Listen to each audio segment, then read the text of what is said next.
Friends, ಎಲ್ಲರಿಗೂ ನಮಗೆ ಈ ಪುದೀನ ಬೇಕೇ ಬೇಕು. ನೋಡಿ, ನಾನು ಇದನ್ನು ಟವರ್ ಮಾಡಿದ್ದೆ. ಈಗ 2 ವರ್ಷ ಆಯಿತು ಇದು ಟವರ್ ಮಾಡಿ. ಎನಿ ಟೈಮ್ ನಮಗೆ ಇದರಲ್ಲಿ ಸಿಗತ್ತೆ. ಈ ರೀತಿ ನಾವು ಟವರ್ ಮಾಡಿ ಬೆಳೆಸ್ಕೊಂಡ್ರೆ ಕೂಡ. ಹಾಗೆ ನಾನು ಇವತ್ತು ರಟ್ಟಿನ ಬಾಕ್ಸಲ್ಲಿ ಕೂಡ ನಾವು ಪುದೀನಾನ ಹೇಗೆ ಬೆಳೆಸ್ಕೊಳ್ಳೋದು ಅಂತ ತೋರಿಸ್ತೀನಿ. ನಮ್ಗೆ ಎಲ್ರಿಗೂ ಅಡುಗೆಗೆ ಎಷ್ಟೊಂದು ಪುದೀನ ಬೇಕಾಗತ್ತೆ. ಮತ್ತೆ ನಾವು ಅದನ್ನು ತಗೊಳ್ಳೋದಕ್ಕಿಂತ ನಾವು ಟೆರೆಸ್ನಲ್ಲಿ ಕೂಡ ತುಂಬ ಈಸಿಯಾಗಿ ಪುದೀನಾನ ಸ್ವಲ್ಪ ಜಾಗ ಇದ್ದರೂ ಅದನ್ನು ಬೆಳೆಸ್ಕೋಬೋದು. ಎನಿ ಟೈಮ್ ನಮಗೆ ಈ ಪುದೀನ ಸಿಗತ್ತೆ. ನೋಡ್ಬೋದು, ನಾನು ಇದನ್ನು ಕಟ್ ಮಾಡ್ಕೋತೀನಿ. ಸ್ವಲ್ಪ ಬೆಳೆದಿರೋವಂಥ ಕಟಿಂಗನ್ನೆಲ್ಲ ಕಟ್ ಮಾಡ್ಕೋತೀನಿ. ನೀವು ಈ ಮಾರ್ಕೆಟಿಂದ ತಂದಿರೋವಂಥ ಪುದೀನ ಕೂಡ ನೀವು ಅದನ್ನು ದಪ್ಪ ದಪ್ಪ ಕಡ್ಡಿನೆಲ್ಲ ನೆಟ್ಕೋಬೋದು. ಅದು ಕೂಡ ಬೇರೆ ಬರುತ್ತೆ. ಇದು ತುಂಬ ಈಸಿಯಾಗಿ ಬರುತ್ತೆ. ನೋಡಿ, ಈ ರೀತಿ ಕಟ್ ಮಾಡ್ಕೋತೀನಿ. ನನಗೆ ಇದರಲ್ಲಿ ಯಾವಾಗಲೂ ನಂಗೆ ಪುದೀನ ಸಿಗತ್ತೆ. ಇದು ತುಂಬ ಹಳೆ ಗಿಡ ಆಯಿತು, ಹಾಗಾಗಿ ಸ್ವಲ್ಪ ನೋಡಿ ಒಣಗ್ದ ಹಾಗಾಗಿದೆ. ಮತ್ತು ಮಳೆಯಿಂದ ಸ್ವಲ್ಪ ಕೊಳೆತ ಹಾಗಾಗಿದೆ ಅಷ್ಟೇ. ಇಲ್ಲ ಅಂದರೆ ಯಾವಾಗಲೂ ಸಿಗತ್ತೆ ನಮಗೆ ಈ ಪುದೀನಗಳು. ಫ್ರೆಂಡ್ಸ್, ನೀವಿನ್ನೂ ನನ್ನ ಚಾನಲ್ನ ಸಬ್ಸ್ಕ್ರೈಬ್ ಮಾಡದಿದ್ರೆ ಸಬ್ಸ್ಕ್ರೈಬ್ ಮಾಡ್ಕೊಳ್ಳಿ. ನಿಮಗೆ ಮತ್ತೆ ಯಾವುದಾದ್ರೂ ಗೊಬ್ಬರಗಳೆಲ್ಲ ಬೇಕಾದರೆ ನಾನು ಫ್ಲಿಪ್ಕಾರ್ಟ್ ಲಿಂಕನ್ನು ಹಾಕ್ತೀನಿ, ಮೀಶೋದ ಲಿಂಕನ್ನು ಡಿಸ್ಕ್ರಿಪ್ಷನಲ್ಲಿ ಕೊಡ್ತೀನಿ. ಬೇಕಾದರೆ ತಂದ್ಕೋಬೋದು. ನಿಮ್ಗೆ ಯಾವ ಗೊಬ್ಬರ ಬೇಕಾದರೂ ಅಲ್ಲಿ ಸಿಗತ್ತೆ, ತರಿಸ್ಕೊಳ್ಳಿ. ಹಾಗೆ ಒಂದು ಲೈಕ್ ಮಾಡಿ, ಇನ್ನಷ್ಟು ಜನರಿಗೆ ಇದು ತಲುಪತ್ತೆ ಅಂತ. ಎಲ್ರಿಗೂ ಪುದೀನ ಬೇಕಾಗತ್ತೆ. ಆರ್ಗ್ಯಾನಿಕ್ಕಾಗಿ ಮನೆಯಲ್ಲೇ ಬೆಳ್ಕೊಳ್ಳೋ ಹೇಗೆ ಅಂತ ನಾನು ಇವತ್ತಿನ ವಿಡಿಯೋದಲ್ಲಿ ಒಂದು ರಟ್ಟಿನ ಬಾಕ್ಸನ್ನು ಬಳಸ್ಕೊಂಡು ಹೇಗೆ ಬಳಸೋದು ಅಂತ ತೋರಿಸ್ತೀನಿ ನಾನು ನಿಮಗೆ. ನೋಡಿ, ಇದು ಪೇಟೆಯಿಂದ ತಂದಿರೋದನ್ನು ನೋಡಿ ಈ ರೀತಿ ಇಟ್ಟು ನಾವು ಒಂದು ದಿವಸ ಹಾಗೆ ಇಟ್ಟಿದ್ದೀನಿ. ಆಮೇಲೆ ಅದನ್ನು ನೆಟ್ಕೊಂಡ್ರೆ ಗಿಡ ಚೆನ್ನಾಗಿ ಬರುತ್ತೆ. ಇದೆಲ್ಲ ಗಟ್ಟಿ ಆಗುತ್ತಲ್ಲ, ಆಗ ನಾವು ಅದನ್ನು ನೆಟ್ಕೋಬೋದು. ಅದನ್ನು ಕೂಡ ನಾವು ನೆಟ್ಕೋಬೋದು. ನಾನಿವತ್ತು ಒಂದು ಬಾಕ್ಸನ್ನು ತೊಗೊಂಡಿದ್ದೀನಿ. ಇದು ನೋಡಿ, ಕಾರ್ಡ್ಬೋರ್ಡ್ ಚಪ್ಪಲಿ ತಂದಂಥ ಬಾಕ್ಸು. ಇದರೊಳಗಡೆ ನಾವು ಪುದೀನನ ಬೆಳೆಸ್ಕೊಂಡ್ರೆ ತುಂಬ ಚೆನ್ನಾಗಿ ಬರುತ್ತೆ. ಮತ್ತು ಈ ಸೊಪ್ಪುಗಳನ್ನೆಲ್ಲ ಈ ರೀತಿ ಬಾಕ್ಸ್ಗಳಲ್ಲಿ ಬೆಳೆಸ್ಕೊಂಡು ಕೂಡ ನಾವು ಯೂಸ್ ಮಾಡ್ಬೋದು. ಲೈಟ್ ವೆಯ್ಟ್ ಆಗಿರುತ್ತೆ, ಮತ್ತು ಗಿಡನೂ ಚೆನ್ನಾಗಿ ಬರುತ್ತೆ. ಮತ್ತು ನಮಗೆ ಪಾಟ್ಗಳ ಇಲ್ಲ ಅಂದರೂ ಕೂಡ ನಾವು ಇದನ್ನು ಬೆಳೆಸ್ಕೋಬೋದು. ಇದು ತುಂಬ ದಿನ ಬರುತ್ತೆ. ನಾವು ಈ ಪ್ಲಾಸ್ಟಿಕ್ ಹಾಕೋದ್ರಿಂದ ಒಂದಷ್ಟು ದಿವಸ ಬರುತ್ತೆ. ಇಲ್ಲ ಅಂದರೆ ಈ ನೀವು ಪಾಲಕ್ಕು ಮೆಂತ್ಯ ಎಲ್ಲ ಹಾಕ್ಕೊಳ್ಳೋದಾದರೆ ಯೂಸ್ ಆ್ಯಂಡ್ ಥ್ರೋ ಕೂಡ ಮಾಡ್ಬೋದು. ಅಂದರೆ ಒಂದು ಸಾರಿ ನೀವು ಅದನ್ನು ಬಳಸ್ಕೊಂಡು ಆಮೇಲೆ ಎಸಿತೀವಿ ಅನ್ನೋದಾದರೆ ಪ್ಲಾಸ್ಟಿಕ್ಕನ್ನೆಲ್ಲ ಹಾಕೋ ಅವಶ್ಯಕತೆ ಕೂಡ ಇಲ್ಲ. ಒಂದು ಹೋಲನ್ನು ಬೇಕಾದರೆ ಮಾಡ್ಕೊಳ್ಳಿ, ಬೇಕಾಗಲ್ಲ, ಅದು ತೇವ ಹೀರ್ಕೊಬಿಡುತ್ತೆ. ನಾನಿಲ್ಲಿ ಪ್ಲಾಸ್ಟಿಕ್ಕನ್ನು ಹಾಕೋದ್ರಿಂದ ನಾನು ಇದಕ್ಕೆ ಒಂದು ಹೋಲನ್ನು ಮಾಡ್ತೀನಿ ಅಷ್ಟೇ. ಸ್ವಲ್ಪ ದೊಡ್ಡದಾಗಿರುವಂಥ ಪ್ಲಾಸ್ಟಿಕ್ಕನ್ನು ತೊಗೊಂಡ್ರೆ ಅದೇ ಸೈಜಿಂದು ನಾವು ಅದರೊಳಗಡೆ ಹಾಕಿ ಇಡ್ಬೋದು. ನಾನು ಈ ರೀತಿ ಪ್ಲಾಸ್ಟಿಕ್ಕನ್ನೆಲ್ಲ ಕಟ್ ಮಾಡಿಕೊಂಡು ಅದರೊಳಗಡೆ ಹಾಕ್ಕೊಂಡು ನೆಡ್ತೀನಿ.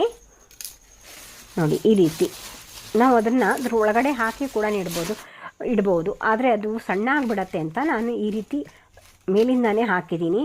ಮಳೆಯಲ್ಲಿ ಇಡೋದಾದರೆ ಕೆಳಗಡೆ ಕೂಡ ನಾವು ಪ್ಲಾಸ್ಟಿಕ್ಕನ್ನು ಹಾಕಿ ಇಟ್ಕೋಬೇಕಾಗತ್ತೆ. ಇಲ್ಲಾಂದರೆ ಬೇಗ ಹಾಳಾಗಿಬಿಡತ್ತೆ. ನಾವು ಸೊಪ್ಪುಗಳನ್ನೆಲ್ಲ ಬೆಳೆಸ್ತೀವಿ ಅನ್ನೋದಾಗ ನಮಗೆ ತುಂಬ ದಿನ, 1 ತಿಂಗಳಿಗೆಲ್ಲ ಸೊಪ್ಪುಗಳು ನಮಗೆ ಹಾರ್ವೆಸ್ಟಿಂಗಿಗೆ ಬಂದುಬಿಡತ್ತೆ. ತುಂಬ ಈಸಿಯಾಗಿ ಬೆಳ್ಕೋಬೋದು. ಹಾಗಾಗಿ ಈ ರೀತಿ ರಟ್ಟಿನ ಬಾಕ್ಸ್ ಒಳಗಡೆ ಬೆಳೆಸ್ಕೊಳ್ಬೋದು.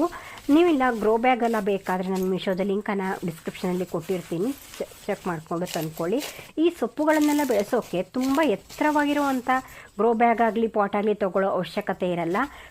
ಚಿಕ್ಕದು ಒಂದು 6 ಇಂಚು ಎತ್ತರ ಇರೋವಂಥ ಗ್ರೋ ಬ್ಯಾಗ್ ಸಾಕಾಗತ್ತೆ.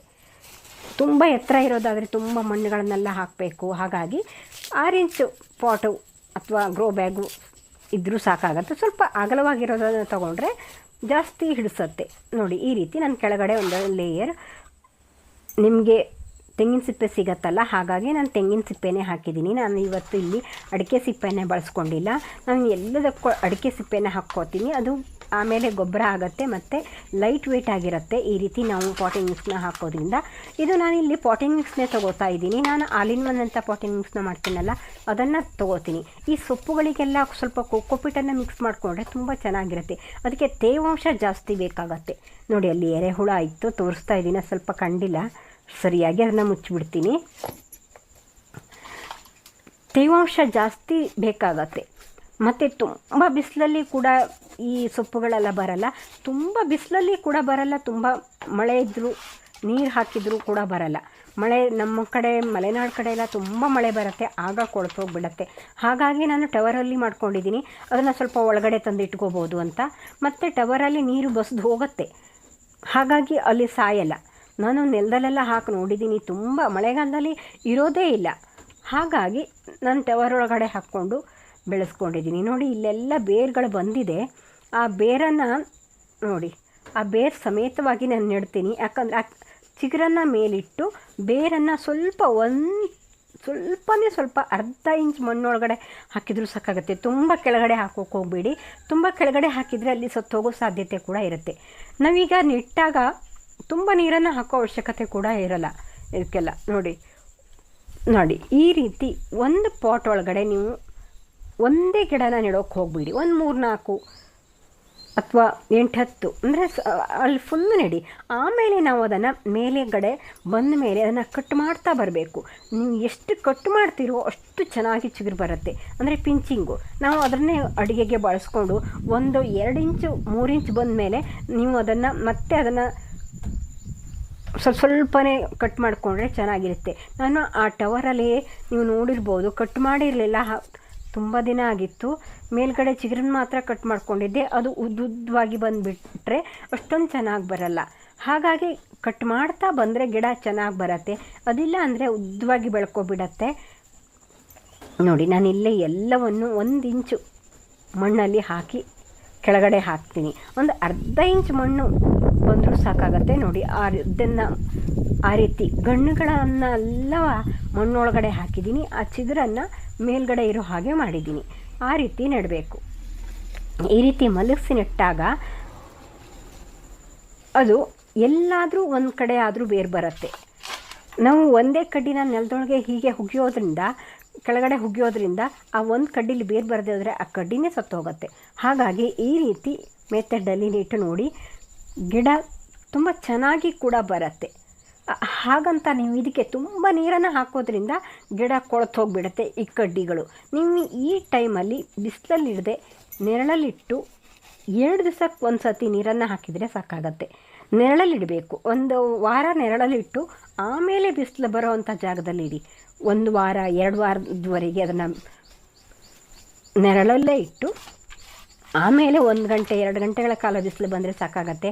ಈ ಪುದೀನ ಸೊಪ್ಪುಗಳಿಗೆಲ್ಲ ತುಂಬ ಬಿಸಿಲು ಬಂದರೂ ಕೂಡ ಅಷ್ಟೊಂದು ಚೆನ್ನಾಗಿ ಬರಲ್ಲ. ಬಿಸಿಲು ಬೇಕು, ಆದರೆ ತುಂಬ ಬಿಸಿಲು ಬರೋವಂಥ ಜಾಗದಲ್ಲಿ ಕೂಡ ಇಡಬಾರ್ದು. 1 2 ಅಥವಾ 3 ಗಂಟೆಗಳ ಕಾಲ ಬಿಸಿಲು ಬಂದರೆ ಸಾಕಾಗತ್ತೆ.